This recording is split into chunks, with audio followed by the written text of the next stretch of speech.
Yes, we are live now. Thank you so much, everyone, for joining today. And I welcome you to Boardroom Broadcast, your monthly series where board level discussions happen live, online, real time, with actual board members and business experts from global companies.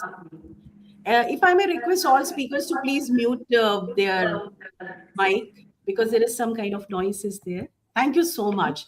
So let me welcome you again. Welcome to Boardroom Broadcast, your monthly series where boardroom discussions happen live, online, and in real time with real board members and business experts. Now, this is not just another panel discussion or a business talk. Each episode, we will pick one specific topic which is relevant for board and business and all stakeholders for achieving business success, ensuring survival, and delivering outstanding performance for your business. And I don't have to mention that 2026 is one of the most difficult and most dynamic and most special year for us. And before we deep dive into this one, I want to make a disclaimer that views shared during this boardroom broadcast are individual opinions and do not represent the views of any organization or company anywhere in the world. And one more important thing, we are streaming live on LinkedIn, YouTube, and Facebook. So from wherever you are joining, if you have any questions, please write in comments and we will try to take those questions online or offline with our experts. So let's get started with this exciting one, first time happening in the world. Today's session is about board at risk, geopolitics, resilience, AI, and trade disruption in 2026. That's an exceptional year for us. And we have a wonderful board of directors sitting with us today to help us navigate this journey. I would like to introduce them. First of all, we have Mr. Siddhar Balachandran, and he is the honorary chairman of Indian Business and Professional Council, IBPC, executive chairman and CEO of Buimerc Corporate Limited, and recipient of the most prestigious award, that is Pravasi Bharatiya Samman 2023 by Government of India. He will also be discussing with us about the geopolitical impact on business. Our next expert is Mr. Kumar Varsani, founder and CEO of MSBC Group, global AI expert, and I'm a big fan of his AI work. So he'll be exploring with us AI and digital transformation. Our third guest is, he's expert in IT security and cyber security, Mr. Hariprasad Chede. He is a chief information security officer from the banking industry, and he'll be discussing with us the rising cyber threats landscape in this region. And our fourth expert is Mr. Sandeep Sharma. He's a group and the global procurement international market supply chain expert. He will be sharing with us the global support and supply chain disruption, which is like critical for all businesses. So thank you so much, everyone, for joining us today. Thank you, Neetu, for this opportunity. Thank you. Thank you. Now we'll start our discussion because everyone is waiting for this one. So most boards still think that geopolitics as a background noise, something to be updated about, but not to be used as a used to be define the strategy. And now when we see the sanctions coming up, trade war is there, data localization, laws are there, and the regional conflicts are there, which is affecting how the companies operate, from where they source the data or the products, or the manufacturer raise money. And the boards which used to talk about what is our exposure to this country, now the question has entirely changed. Now they are asking what is our exposure to this political system, this jurisdiction, or this alliance, or this regularity block. So the question the boards ask has changed. And for that reason, I would like to ask all our panelists one by one. I'll start with Mr. Siddharth. Many boards used to say that, and now they are saying it even more, that this is one of the most volatile decade in decades. So what assumptions that board held 5 years back, which is dangerously outdated today from the geopolitical perspective? So thank you, Neetu. A very profound question. I think I'll answer this on just as succinctly as possible and on two levels. I think a boardroom, I think, is nothing but a collection of opinions, right? We have extremely capable and strong people giving opinions on an equated platform, which is regulated as well. So I think the relevance of the strength of those opinions has increased manifold and is increasing continuously. So it is very difficult for a boardroom nowadays. The biggest challenge for a boardroom is to complement each other today. Earlier, it used to be reasonably seamless in a high-functioning board. But today, I think to get those opinions away from a social media perspective, which accentuates, as you know, thought processes and makes it more complicated. So I think that is the biggest challenge for the chair of a board and the board itself, to provide a sense of equanimity for a board deliberation. And I think the single most change that has happened in the last 5 years, as you mentioned, the last 5 years, as I think a boardroom used to be specifically for formulating policies for expected boom time and expected recession times, which used to be fairly, not easy, but fairly sort of uniformly predictable. You had these commodity cycles, you had economy cycles. So you could predict when the 2-year boom will happen, when the 5-year stagnancy will happen. But I think after COVID, the 2-year stagnancy that happened, I think it was then that boards actually started realizing that it's not only about the boom and the bust cycle, there's also stagnancy that could happen, which is a very huge game changer in how boards used to think. Cash allocation, the cash reserves hitherto earlier used to be a certain level, but that has definitely increased after COVID to put any sort of value to a predictable stagnancy cycle in the boom and bust, in between the boom and bust cycle. So I think that has been the singular change. And once you have these 3 scenarios, then you need to actually future-proof the company and possibly the industry that the company is vis-a-vis these 3 scenarios. So I think that has been the most relevant change in the last 5 years. That's quite interesting. And what you mentioned, like the boom burst and the stagnancy, I think sometimes we don't think about that stagnancy phase as well as a board, and we need to think about that one. Thank you so much. That is what happened in COVID. I think people actually started realizing that, there will be a time where the company can't do anything. So how do you survive? How do you sustain? So that is something that I have actually incorporated into my institution and whichever institutions that I'm associated with. That's wonderful. And I would like to ask Mr. Kumar that what assumptions do you think from the AI perspective, which was there 5 years back? Now there is a huge change is there, huge shift is there. So what assumptions are dangerously outdated today when we talk about AI? Yeah, I think, I think as it was just mentioned, right, the board needs to be an enabler for the strategy of kind of the forward thinking part. And in our opinion, or in my opinion, it's that short, mid and long-term cycle, long-term being 5 years, mid being anywhere between, 2 to 3. And then your short is kind of imminently in the next 12 to 18 months.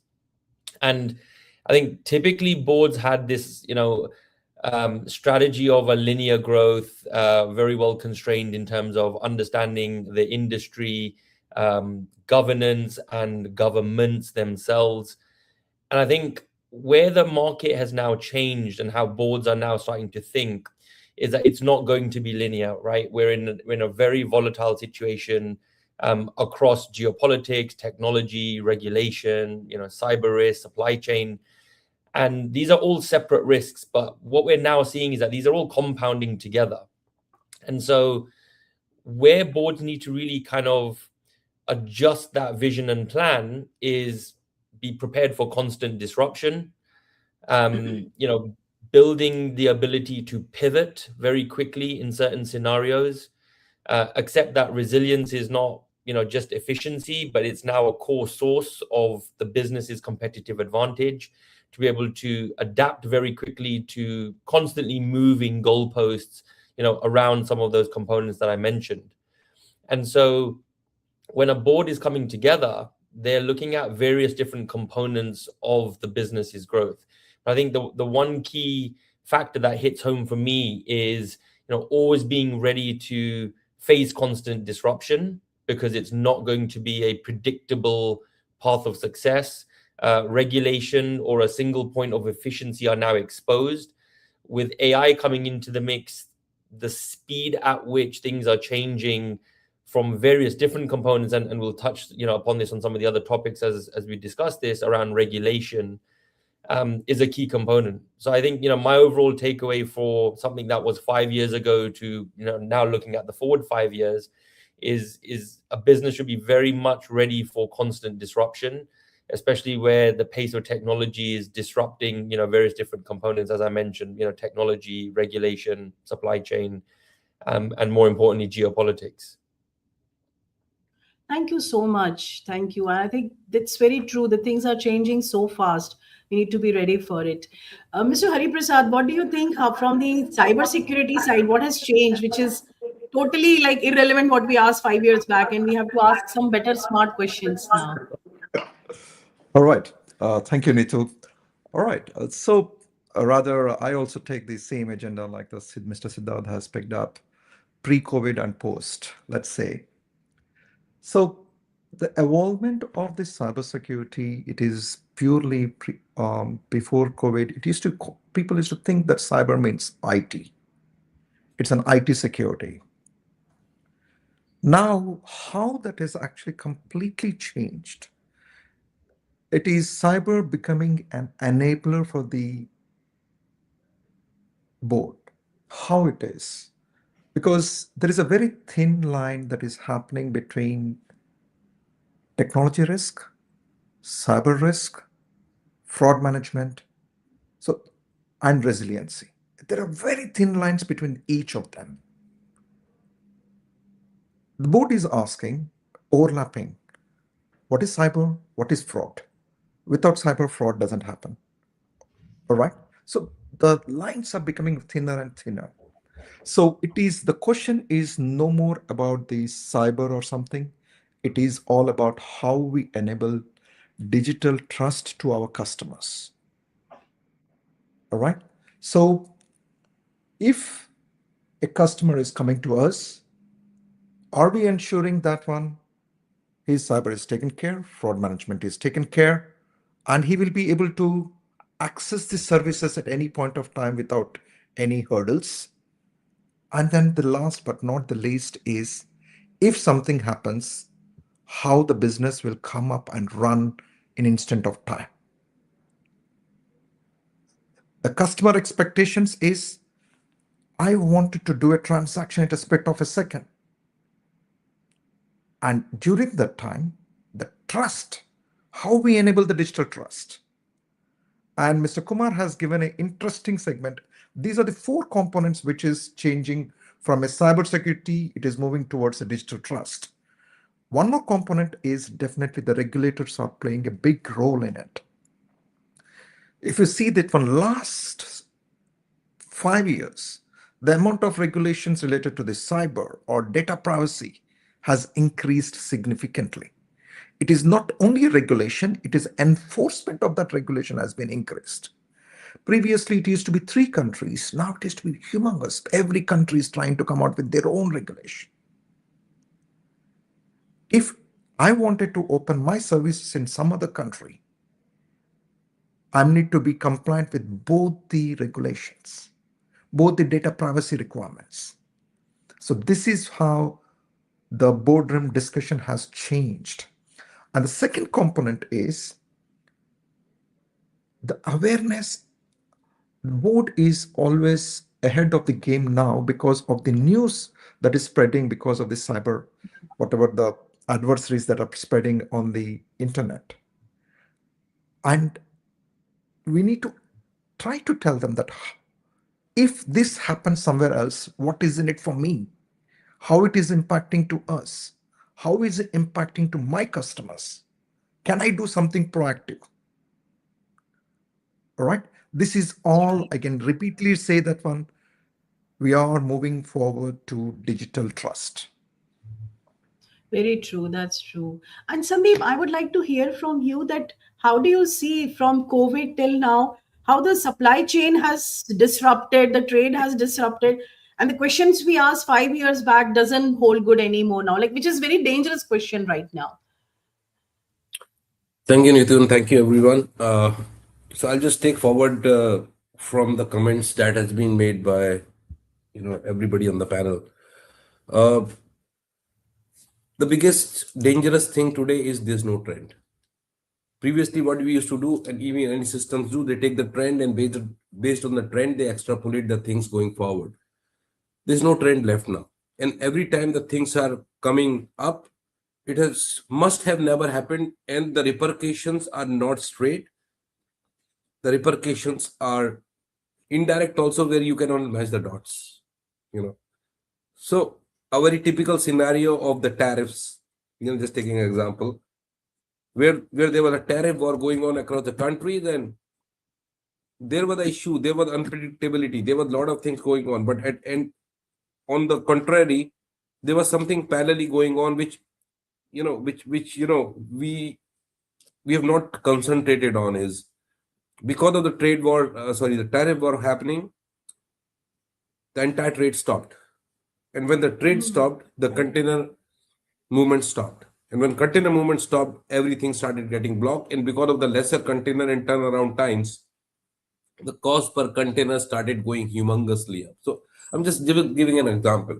So at this point of time, you need something which is, again, stated in 2 words. You talk of resilience and agility. We talk in supply chain every time, that how fast you can be flexible to turn around on the conditions happening at that point of time, and how fast you can make the decision of yours, which has got some justifications and some logic lying behind it. So we'll take this thing, during the conversation. But for me, anything at this point of time has to really do on time at that point of time, because you never know what is going to come, and because of any kind of geopolitical things happening between the countries, what are the indirect effects coming on that? So it's pretty complicated. And when you talk of AI, I'm just talking of AI at this point of time, there are trends that have never happened.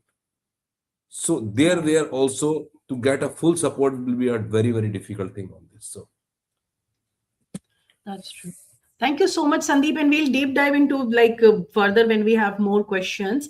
I have a question for Mr. Siddharth now. When we talk about different sectors like energy, shipping, tech, or finance firms, they had to reroute or reconfigure supply chain or exit market due to sudden sanction or regulatory changes on a very short notice. And companies operating across different countries, they are navigating conflicts on data, on AI, semiconductor, or critical technologies, forcing them into different regional strategies. So now from global, we have moved more to regional strategy. So how do you see this, that many boards are seeing till now they were seeing the geopolitics as a background noise, but now it's a main agenda.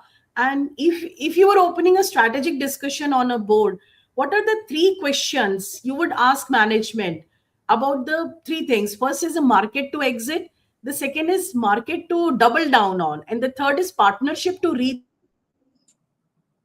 rethink, considering the geopolitical risks. What was the last one, Neetu? You were sort of hanging a little. The third one? Yeah. So the 3 things are market to exit, market to double down on, and the partnership to rethink. Okay. So again, I think a very profound question. See, I've always believed that an organization, institution, which is what I think we should refer to our organizations, should have a stable core. I think so. For a global firm, I think it's very, very important where the think tank is, ergo where the board and the top leadership, top management sits. So I think that jurisdiction, the decision of where that jurisdiction should be is of paramount importance. Now, the three questions. The first one is which market to exit. Yeah. It's very simple. It's very simple. I think as an investor, and as an investor who has exposure to different countries, the first thing I look at is the stability of the political scenario. And not in terms of whether there is a dominant government or a forward-looking government, but purely whether there is the ideal of democracy. Because I believe that for any industry, for any company to thrive, there has to be a sense of ownership for the company into the country, and also for the country into the company. So there should be a mutually positive reinforcement flow. So I think stable political climate should be constantly monitored, and that is something that we do as a team at my primary institution where I'm associated. The second thing, it's a two-pronged answer, which is a correlation of the first one. I think the currency, which is again an extension of the political climate to a certain extent. I think the currency is the key for me. Because if you have a constantly depreciating currency vis-a-vis, if it's different from your holding company jurisdiction or the core jurisdiction, as I said, then your expectation of returns from that country should be definitely inflated. So if it's a Indonesian rupiah, which is a constantly depreciating currency, at least for the last 10 to 15 years, and if it's the dirham or the dollar, the expectation of returns from a country like Indonesia should be at least 5 to 6% more than the expectation of returns from a Dubai or, dare I say, India, vis-a-vis the Indonesian rupiah. And that is my patriotism speaking. India also has a constantly depreciating currency, but still. So these are the two things that we always discuss at the boardroom level. And we also put in contingency scenarios as to every year every quarter when we do the future analysis for our particular investments, because they're reasonably large. We always ask these two questions as to what would the political climate be next year? Is there any upheaval happening? Is there any revolution happening? Which definitely will affect the macro and the micro. So these are the two questions that we ask in terms of markets to exit. The second one is what, again, if you can repeat it, Neetu? It's a double down in certain market, and the last one is partnership. So it is again the same. So it is these two questions can be done for the first scenario of exiting if it's in a negative trend, and if it is stable or even forward-looking in terms of enhancement, then doubling down. And the last one, I'm sorry. Partnership. Which partnership we should nurture more, considering the geopolitical things are changing? See, that is a very complicated answer to a very simple question, if I can. As was mentioned before, I think the walls have fallen down between countries, between industries, So there was, for example, before the Lehman Brothers collapse, or during the Lehman Brothers collapse, it was only the United States of America who was easing, doing the QE, the quantitative easing, by actually printing more and more money. And they did the right thing. I'm not. So you could, to a certain extent, the other countries could sort of extrapolate themselves with that scenario. But today, you have a scenario where it's happening across the board with every country. So commodity cycles are non-existent now. Economic cycles are non-existent purely because the new cycle has yet to reveal itself. So we will be able to forge partnerships and enhance stakeholder relationships, and the number of stakeholders in every country also has enhanced.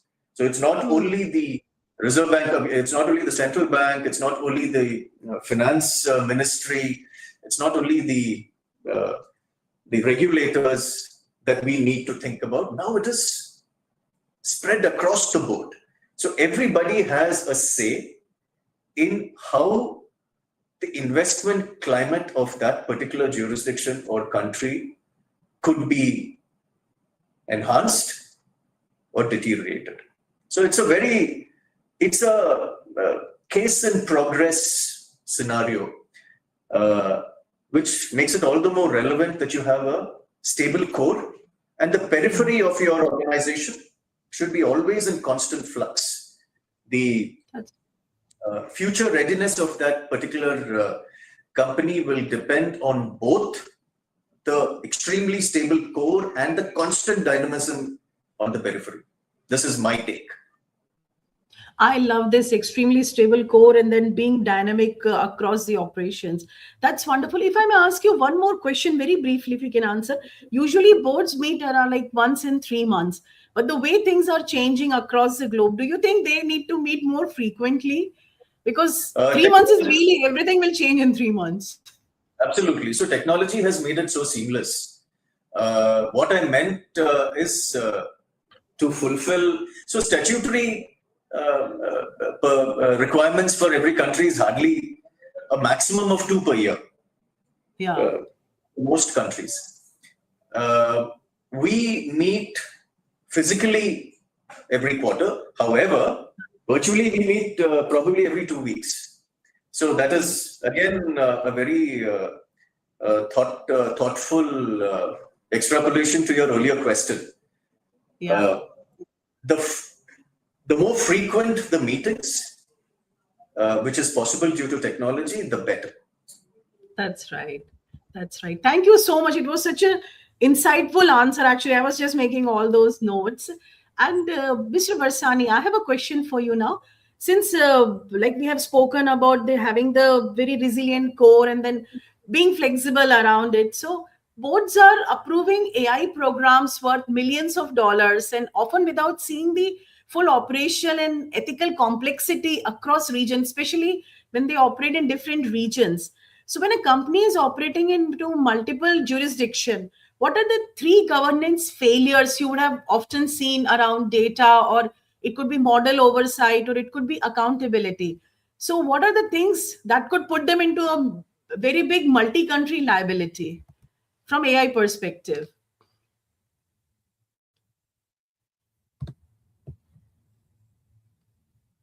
Mr. Varsani, if you're speaking, you're on mute.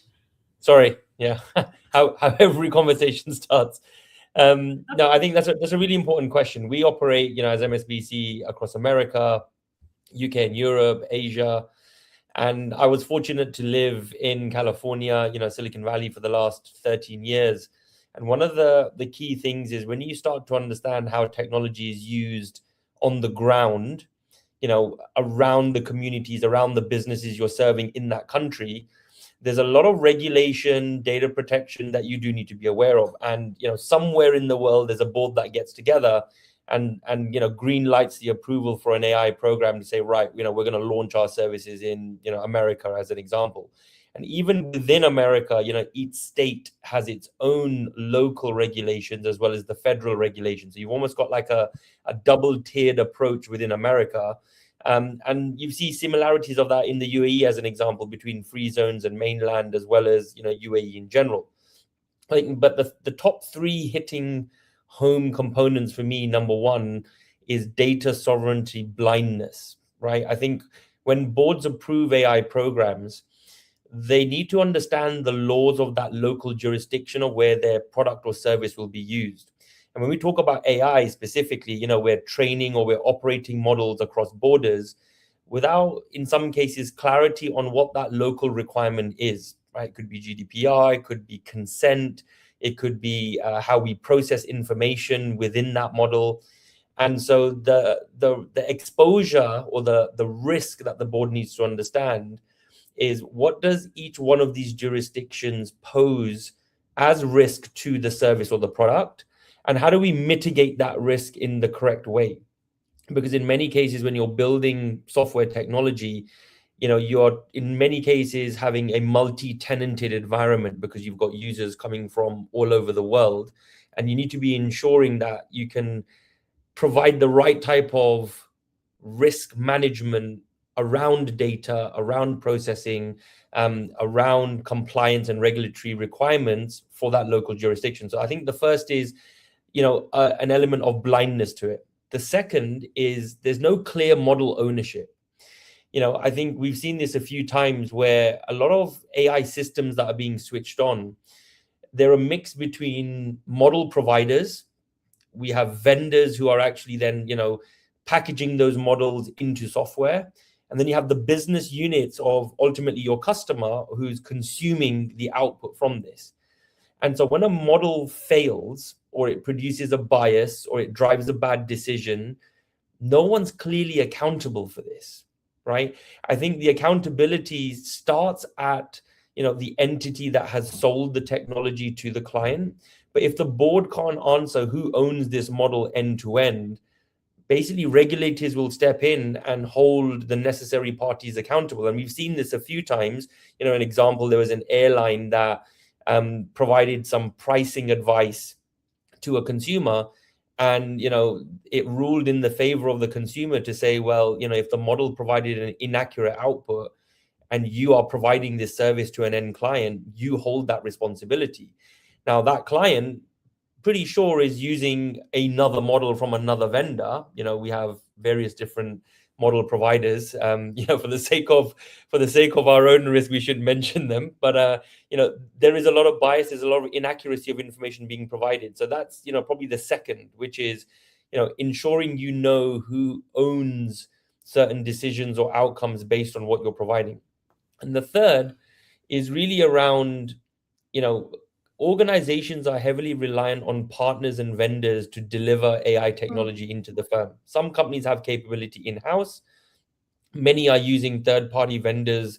Could be a product, could be an engineering company. And what this poses when you're using a partner or a vendor is to be able to understand the model's logic, the risk outcome, because what you end up seeing is this becomes a black box problem. If you can't explain the decision-making tree of how your model provided an answer, then it needs to be handed off to a human. In some cases, it needs to be switched off. But ultimately, you're not in control of the risk at that point. And boards are very blinded by this because, AI is a black box. And if you don't have correct internal governance or control on its decision making, then technically you don't have control of the risk. And if you're dealing with external jurisdictions across different countries, then your risk exposure is quite big. So I think, across data sovereignty blindness, no clear model ownership, and kind of vendor-driven oversight, these are the three things I would, promote boards, promote business stakeholders to get a better understanding of when launching a product or a service, certainly when it's AI powered by models, in different jurisdictions, because ultimately this will impact three things: reputational damage, operational risk, and subsequently your ability to actually harvest a successful launch of your solution in that country if you really don't understand the localization of who your users are and where they're consuming your service or product from. And just one final point I'll add, which I think everybody that's watching, as well as everybody on the panel as well, is traditionally what companies have done is try to transfer that risk. And the transfer of risk typically would have been a nice big contract, and you sign it at the bottom and you're understanding what you're signing. Fast forward, that's now scrolled to the bottom and hit I agree, and suddenly you've accepted something that you're not necessarily sure what you've accepted. And so that transfer of risk of solutions that are coming to the market to the end users who consume them, this is not financial advice, you should use this with caution, we can't guarantee that every answer we provide is 100% accurate. This is a mechanism of reducing liability, but ultimately the reputational damage or the operational risk still exists. And so I think that's probably the three key takeaways for me, and certainly for any board or any team looking to understand kind of what could be the blindsidedness from this. I would say it's those three things. That's very true. And when we talk about like the vendors, actually there are sometimes 4 or 5 layers of vendors are there, so nobody knows who's ultimately owning that one. That's a big challenge. Yes. Mr. Hariprasad, I would like to ask you something very like the biggest threat for everyone right now. Board packs are full of cyber dashboard, and yet the incidents still catch organization like off guard. Ransomware, if we talk about, so around 32% were there in 2025. It increased by 32%. That was like 7,419 recorded attacks were there. Unrecorded, we don't know about that one. And it's happening across all the sectors: aviation, robotics, utilities, telecom, everywhere it's happening. So, as a board member, if you have to strip away all the technical slides and just have to keep only 3 uncomfortable questions, then what every board should ask to expose the real business continuity threat which is related to the cyber security. So removing everything, all frills we are removing, just asking 3 critical questions which will impact our business continuity. All right. So, so I go back to the basics, actually, to be frank. The first and foremost thing is, do you guys know your crown jewels? What is that? If something happens to that, the business will crash. If something wrong happens, how fast I'm able to come back. All right. So whether the crown jewels can be a services, can be a critical data, or a critical functions, if it is IT OT. So we need to identify those things, how capable as an organization, if something wrong happens, we are capable to get back. First and foremost thing. The second one is, we're talking about the board. How many boards will be having a cyber advisory? Right? Whatever we say, when we discuss about the cyber, apart from the risk, there will be a technology related items will come into picture. It's the high time for the boards to have people with the cyber knowledge background to give the right advisory at the right time. Third, but not the least, is, are we compliant? Okay, so these are 3 different things. But let me tell about the current spectrum of the attacks, how it is actually doing. I'll give a very small example. Last 24 months in my career is the fastest ever change of technology is happening. Whether it is talking about the AI, whether we talk about the quantum, whether we talk about some API usage and all. Let's look at it from the hacker's perspective. Because when we talk about the AI, we had a long discussion with the Kumar, as mentioned, about what all we need to follow in terms of, so that enough governance and bureaucracy around it, so that we can start the project or we can delay the project. But the hacker is wearing a different hat. For him, he need to ensure that first of all, the hacker need not to be a technically advanced person currently. Because of the agentic AI or the AI capabilities, he can do the attacks much faster and much scalable. If he has one particular script, he can run thousands of attacks at one time. Yeah. And the third, but not the least, is very, very targeted. Neetu, give me 10 minutes, 5 minutes, I can imitate as you and talk like you and show like you. Yeah. Impersonation. That's right. So if these three are the clear weapons for the adversaries, what you have in your way, first of all, try to prevent it. And then if we are not capable to prevent it, do I have capability to come back to the business if something wrong happens? Okay.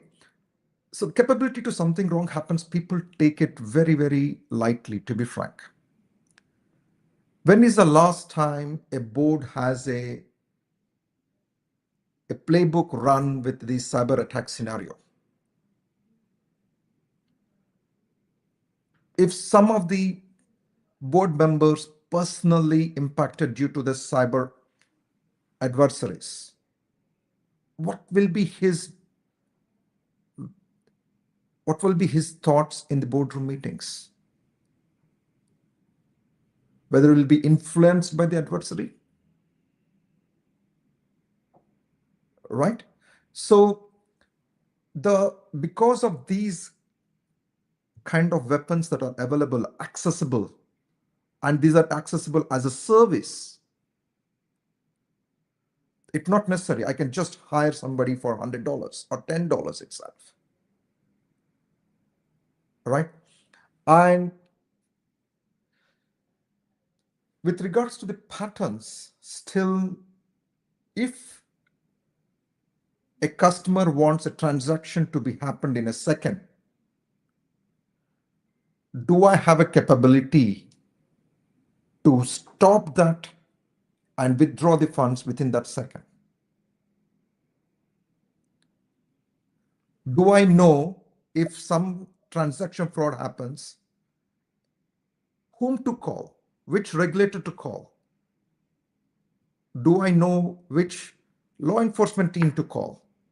What is their contacts? Do I know in the bank whom to call immediately? Do I know my corresponding bank if the bank did, so that the money doesn't disappear once it transferred also? So these are the various kind of things happening. And though the attacks are the same as the earlier, as the same old ones, the way, the speed, the effectiveness of the attack, that is increased significantly. And this last one I'm telling is time to catch up. I've seen in the lot of board members saying that we have so many patches which are not need to be addressed. There is to be a cycle between a weakness that has been released by the vendor and a weapon or the exploit to attack that weakness used to be more than 6 months. But now that is coming up to 30 days or 15 days or 2 days. In 2 days, can I patch it? Exactly. The frequency has increased. Right? Because we are talking from the end user. Do I have that much manpower? Do I have a contact with the third parties, which is very much important in this case, who can come and help me to accelerate this? So actually there is a burst in the way the cyber and frauds are increasing, and it's a high time the boards need to think about an advisory to the board in cyber perspective, and what is the crown jewels and what is my resiliency capabilities. That's wonderful. And I've taken the note of the point that cyber attack scenario. I think most of the boards are not doing that one. So that is something we have to think about. Thank you so much, Hari. Mr. Sandeep, I would like to ask you this question. On paper, everything looks very beautiful. The supply chain looks diversified, but practically there are few nodes or few ports or vendors are there where the entire system depends upon. Like one of the studies I was going through, and it says that the top 10 container ports handle around 30 to 35 of all the good global container traffic. Like if we take the example of Shanghai alone, it is 48 to 50 million TUs was there in 2023 and more in 2024. The same way Singapore, if we talk about 38 to 40 million TUs are there. That means that if there is a disruption in a small handful of ports, it will create the disruption into entire supply chain. So when you are sitting with the board and you have just 1 hour, so what is the very specific question would you ask, like this, the single thing which could disrupt the entire supply chain of the company? Thank you, Neetu. Neetu, these all things are really very interrelated. It's not only about the logistics, it's about the 360-degree supply chain, the strategy all over. Because when you talk of a typical logistics scenario in terms of the movement of the containers, you need to have your vendor bases evaluated and reviewed, because you should know where the vendors are sitting. And it's not a matter of only this container movement. It's a matter of commodity. It's a matter of political disruptions. It's a matter of economic trade restrictions and also regional impact. So the number of variables are increasing continuously, and which is where it becomes very difficult to match the dots and create an inference to take a decision. So basically, what actually, and if you see COVID and if you see the aftermath of that happening, including the Red Sea events, there has been a substantial impact on the container movement because the container movement has been restricted.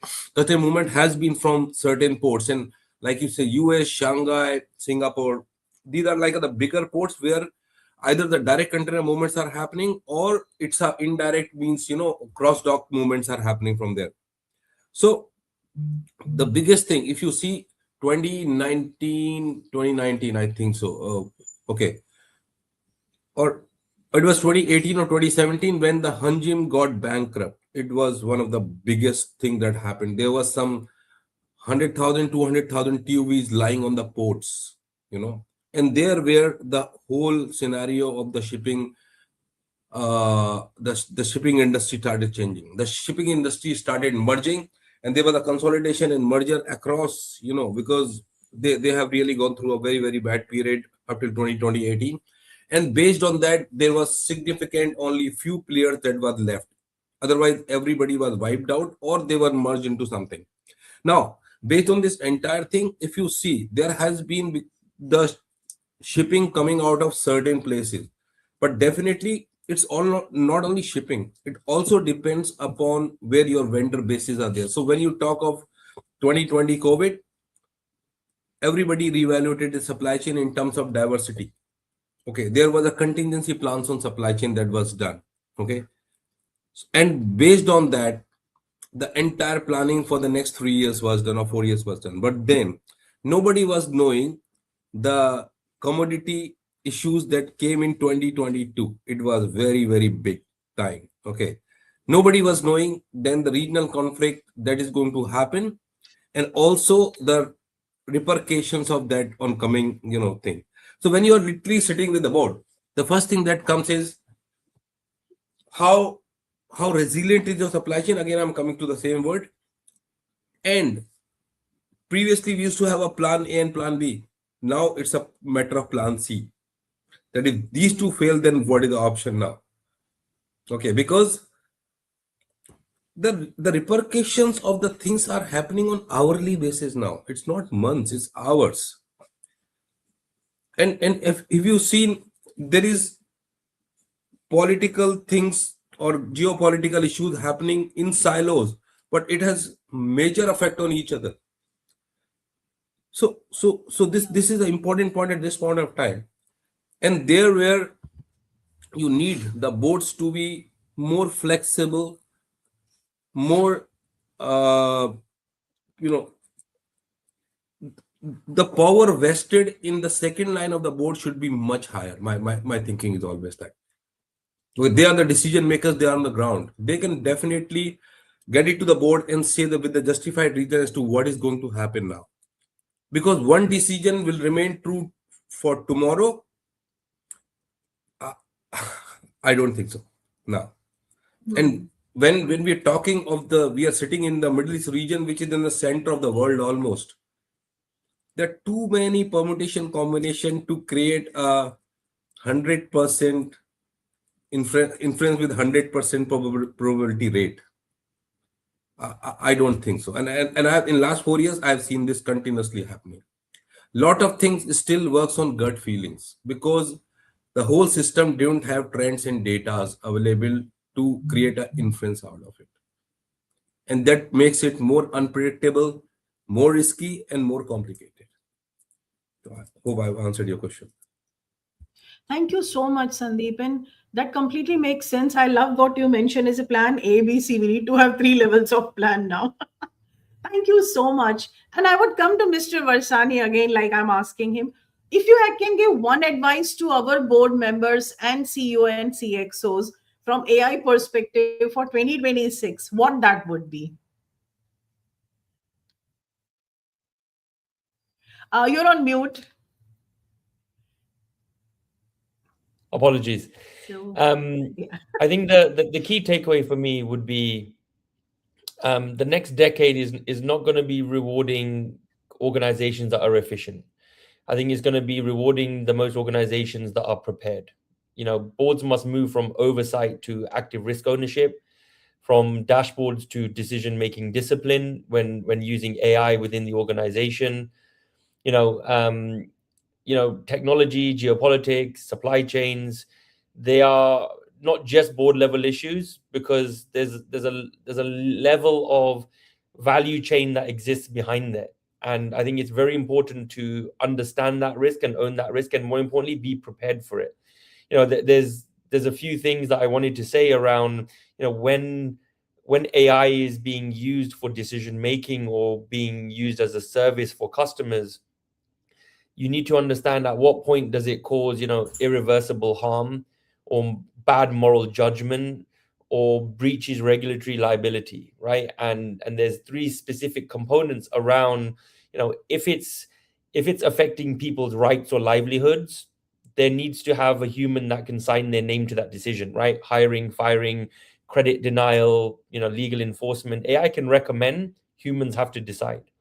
And the same goes for strategic bets, right? Whether it's making investments, acquiring businesses, national level partnerships. AI can simulate the scenarios, but again, leadership must own the call. And the last is really around regulatory and safety critical decisions, right? When we talk about various different industries, nuclear, energy, healthcare, transport, AI can support, but again, humans must be the final authority behind these decisions.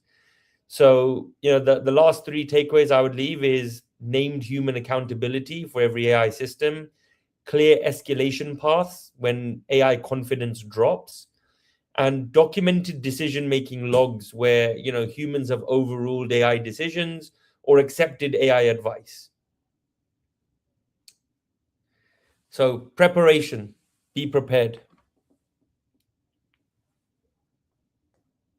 Yes, I simply loved it when you mentioned 2 things especially stayed with me. One is that be prepared, like documenting who takes ownership in the ethical part of it. Some decisions or something can be done by AI, but still we will decide that we will do it considering the ethical foundation of it, not just because AI can do it faster, but we will do it in more humanized way. So I love that part. Thank you so much. Thank Mr. you. Siddharth, I would like to ask you if you can give one advice to board members, CEO, and CXOs, which they can use for 2026, what that would be. You're on mute, so you have to unmute. Apologies. Very simple. I think the composition of the board is has become far more important than what it was. I think 2 people necessarily have to be there on the board. One is a macroeconomic perspective, so preferably somebody from the academia who gives specific theory which can be interpreted into whatever practicality in terms of policy execution by the rest of the members for rumination's sake. And the most important role on at least boards that I'm part of or create is the devil's advocate. I think that particular role is becoming more and more relevant. It is very, very, very important to have a forced pessimist in the entire set of optimists that generally a board has. So this, the questions have to be hard. Questions have to be asked, and answers have to be recorded, discussed, and only then the policy should be implemented. So this is probably my 2 bits of how a high functioning board should be. Wonderful. And when you mentioned academics, actually, I was not expecting it. So that's something made me think, okay, yes, we can have that person.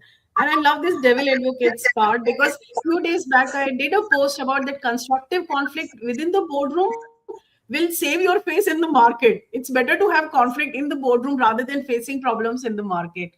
Yeah. And And on a lighter note, actually, in our family, yes, please. It is better. I mean, it is far better to simulate something like this rather than, it coming from unknown quarters.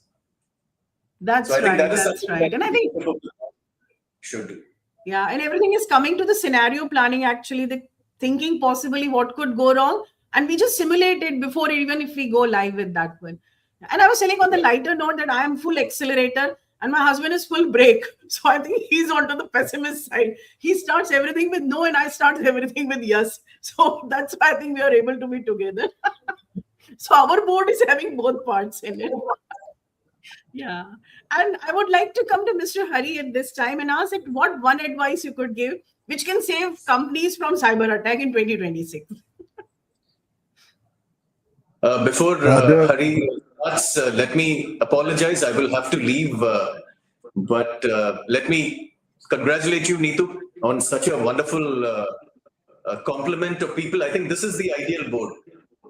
Yeah. Each of us Thank you so much complimented for each your other.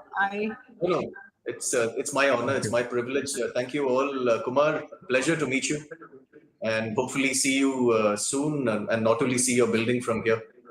Hari, very, very beautiful answers with clarity. Thank you so much for your perspective. Sandeep, Thank you, very, sir. very good to meet you virtually.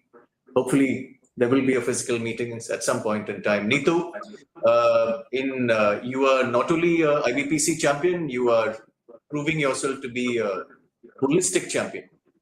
So please keep up the good work. Thank you. Coming words, such words from you, it means a lot. Thank you so All of much you for have a your time. wonderful- I know you're super busy, but you made time for this. Thank you so much.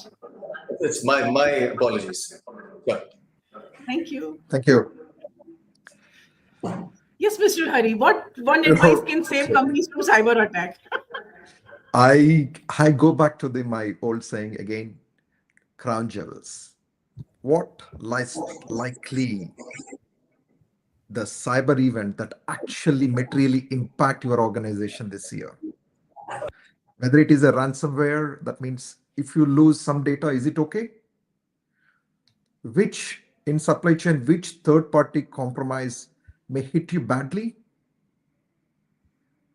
Right? Because let's assume that if I'm depending on a third party whose business is mainly on WhatsApp and Instagram, just imagine if both are compromised, they will not be able to do business. Yeah. Okay. So what is that they're talking about? And if that kind of event happens, who has an authority to shut down that service? Whom to contact? Which regulator to contact? Do we know? It's not about writing on a document. Do we have this in the muscle memory? Do we have those simulations are done for the board to take the decisions at that particular time? Yeah. And the last, if my key system doesn't work realistically, what is my alternative? And how long can I live with it? Okay, I know this, I'm not trying to threaten or making people fear for this, but we need to ask ourselves, how prepared are we if a cyber attack happens? Exactly. Okay, Yeah. that's what Neetu from my side. Thank you so much. And this is Neetu, such you're a mute. basic thing actually. When we Neetu, were you're very mute. young, am I? No, I think I'm not Still. mute. Are you not able to hear me? Okay, Are you able sorry. to hear me? Maybe. Okay, yeah. Yeah, So I'm we saying can that hear you. when we were young and if the earthquake is there, they used to say, just my mom used to teach us, you have to go under the table and all. So it's a basic scenario planning. But I think somewhere in hurry, like while studying something, we forgot all those things.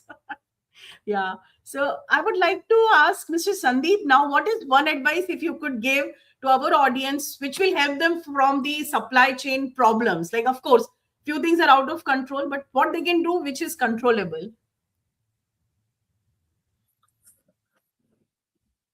So, You're on mute. one advice, Uh, no, yeah.